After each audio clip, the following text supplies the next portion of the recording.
بلال حبشی کا، جو مکے کی زمین پر گھسیٹے گئے، جو مکے کی زمین پر کھینچے گئے.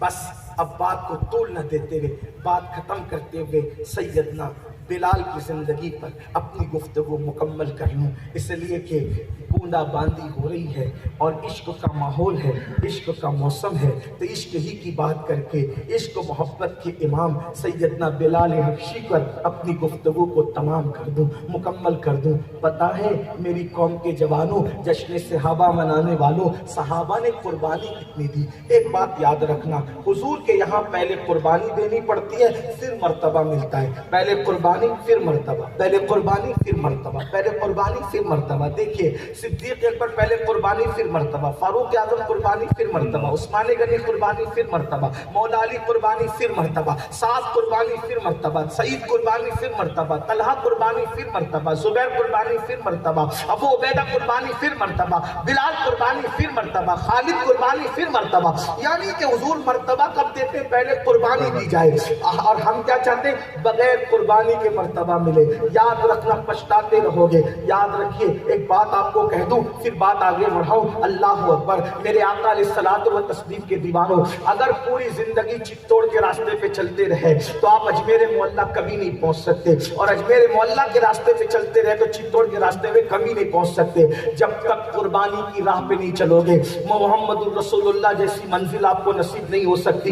حیرت کی بات ہے، فجر کی نماز میں سوتے پڑے رہیں گے اور سوچتے ہیں کہ مرتبہ مل جائے. ظہر کی نماز میں کاروبار میں مصروف رہیں گے، سوچتے ہیں کہ مرتبہ مل جائے. اللہ اکبر. شراب پیتے رہیں گے، جوا کھیلتے رہیں گے اور سوچیں گے کہ مرتبے مل جائے. اللہ کے رسول علیہ السلام نے تو یہاں تک فرمایا کہ قیامت کے دن میں اپنی امت سے مصافحہ کروں گا، لیکن جس نے جوا کھیلا ہوگا اس کے ہاتھ سور کے خون میں رنگے ہوئے ہوں گے. اللہ اکبر. یہ ان سے بتاؤ، ان لوگوں کو جو دنیا میں جوا کھیلتے ہیں، جنگلی رمی کھیلتے ہیں، دنیا میں لاٹریاں کھیلتے ہیں، حرام کاروبار کے پیچھے جاتے ہیں، ان کو بتاؤ قیامت کے دن تمہارے ہاتھ سور کے خون میں رنگے ہوں گے. اسی پہ بس نہیں، اللہ کے رسول علیہ السلام نے دوسری بات یہ بیان فرمائی، جو دنیا میں نماز چھوڑے گا وہ قیامت کے دن کالے سور کی شکل میں اٹھے گا، کالے خنزیر کی شکل میں اٹھے گا. میں اپنی بہنوں سے بھی پوچھتا ہوں، کیا منہ لے کر رسول اللہ کی بارگاہ میں پہنچیں گے؟ آپ سے پوچھتا ہوں، کیا منہ دکھاؤ گے حضور کو؟ اللہ اللہ. میرے آقا صلی اللہ علیہ وسلم کے دیوانوں،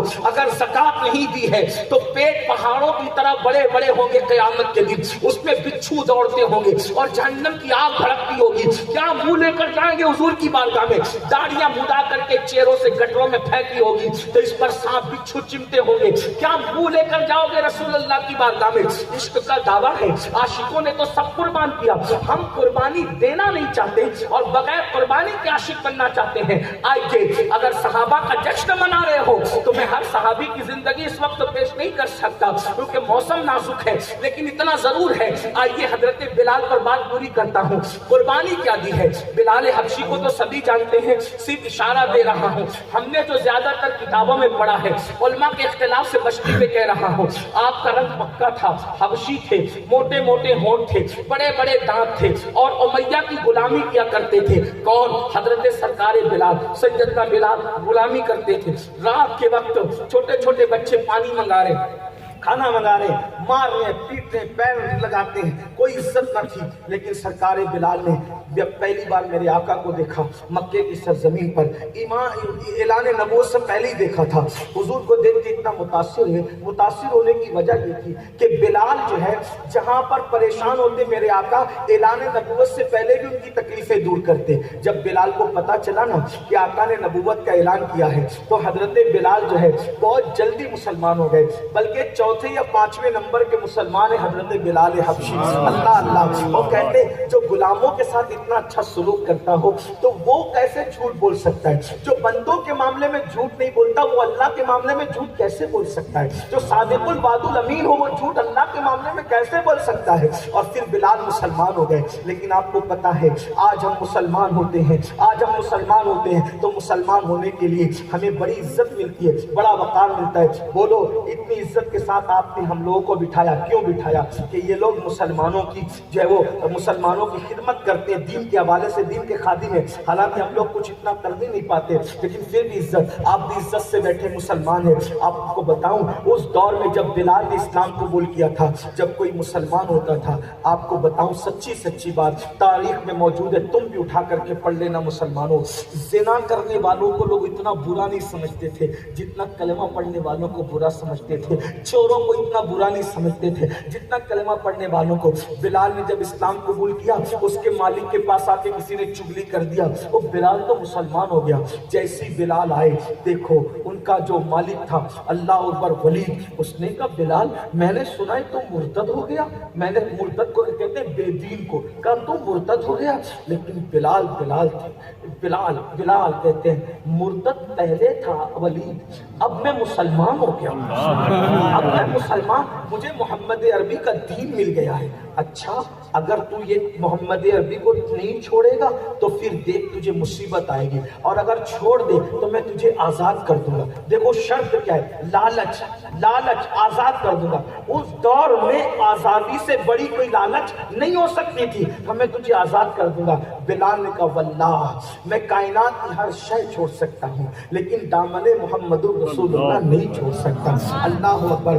یہاں پہنچ کر مجھے بہت دکھ ہوتا ہے, بلال تو سب چھوڑ کر بھی حضور کو نہیں چھوڑ سکتے تھے, اور ہم گانے کی دہلیز پر ایمان کا سودا کر رہے ہیں, فلموں کی دہلیز پر ایمان کا سودا کر رہے ہیں, حرام مال کی دہلیز پر ایمان کا سودا کر رہے ہیں. حضور کے دل پہ کیا گزرتی ہوگی. ایک بات میں آپ کو بتاؤں, آپ یہ مت سمجھیے, میرے جملے کو یاد رکھنا, کچھ یاد رہے نہ رہے, آپ یہ مت سمجھیے کہ معاذ اللہ حضور مر چکے اور معاملہ ختم ہو چکا. آپ یہ قطعاً مت سمجھیے, بلکہ آپ اگر سچے مومن ہیں تو آپ یہ سمجھیے جیسے وہ صحابہ کے دور میں زندہ تھے ویسے وہ ہمارے دور میں بھی زندہ ہیں, اور جیسے وہ صحابہ کے قریب تھے ویسے وہ ہمارے بھی قریب ہے. قرآن کہتا ہے النبی اولا بالمؤمنین من انفسہم, نبی مومنوں کی جان سے زیادہ قریب ہے. تو جیسے صحابہ ان کی صحبت کا فائدہ اٹھاتے تھے, آپ بھی رسول اللہ کی صحبت کا فائدہ ہندوستان میں رہ کر کے اٹھا سکتے ہیں اگر آپ دل میں وہ عشق پیدا کر لیں.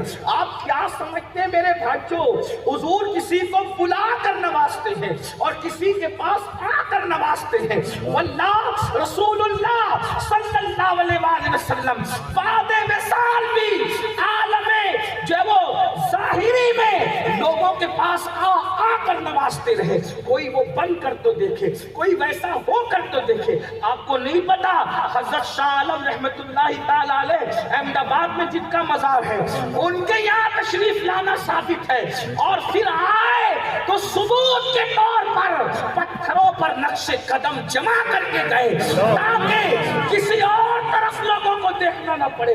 وہ آ سکتے ہیں, وہ زندہ ہے, ہمارے عقیدے میں زندہ ہے. تو زندہ ہے واللہ, میرے امام کہتے تو زندہ ہے واللہ, تو زندہ ہے واللہ. میرے چشم عالم سے چھپ جانے والے میرے بھائیوں, عشق کر کے دیکھو, نہ آئے تو پھر کہنا, نہ بلائیں تو پھر کہنا, نہ نوازے تو پھر کہنا, نہ عطا کرے تو پھر کہنا. آپ کیا سمجھتے ہو حضور ہماری جان سے زیادہ قریب ہے, یہ یقین والے بنو. زندہ ہے, یہ یقین والے بنو, پھر ان کا کرم تم دیکھو گی. تو بات دور نہ نکلے, عرض کر رہا تھا بلال نے کہا سب چھوڑ سکتا ہوں امیہ, سب چھوڑ سکتا ہوں لیکن ان کو نہیں چھوڑ سکتا کیونکہ وہ چھوڑنے والی ہستی نہیں ہے. اللہ اکبر. پھر امیہ نے کہا پھر بلال اب تیار ہو جا مصیبتوں کے لیے, اب تیار ہو جا تکلیفوں کے لیے. کیا ہوا, حضرت بلال حبشی کو گرم گرم ریت پر جب دوپہر میں ذرے اور کنکر اور ریت مکے کی دھوپ سے جو ہے وہ